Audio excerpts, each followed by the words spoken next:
Tell us first of all about this car. You describe it rather lovingly in the book. You take us through all its different high-tech on-screen displays, the stuff that talks to you and tells you not just GPS, but where to fill up and how much you got left and where to go and then how to charge it. What was so special about the car? Why did people love it so much? So, an entrepreneur named Shai Agassi, who had been working for SAP, an Israeli entrepreneur, got the idea in about 2005, 2006 in Davos, Switzerland, where he was a member of the Forum of Young Global Leaders, which is a division of the World Economic Forum, and he was part of this group of select young leaders who were given a task to make the world, to figure out what they could do to make the world a better place. Some people tackled healthcare, some people tackled other topics, but he decided to tackle gasoline, pollution, emissions. Okay, I think I hopefully fixed that. And so he and a partner came up with the idea for what would be a better place. And the idea was, how can we turn the world from gasoline, which pollutes, which has connections with countries which are not necessarily friendly to the West, how can we turn them to electric cars using the technology that existed at this point it was 2007.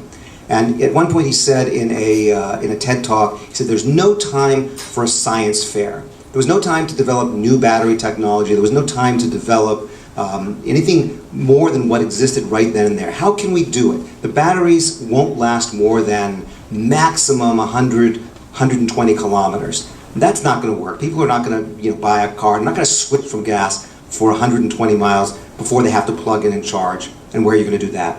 And so he came up with the idea of creating electric cars with switchable batteries. So for those of you who don't know the car, you would charge at home, but if you ran out of juice before you got to the end of your battery at your 120 kilometers, you would pull into what looked kind of like a gasoline, kind of like a car wash, like a gas station car wash.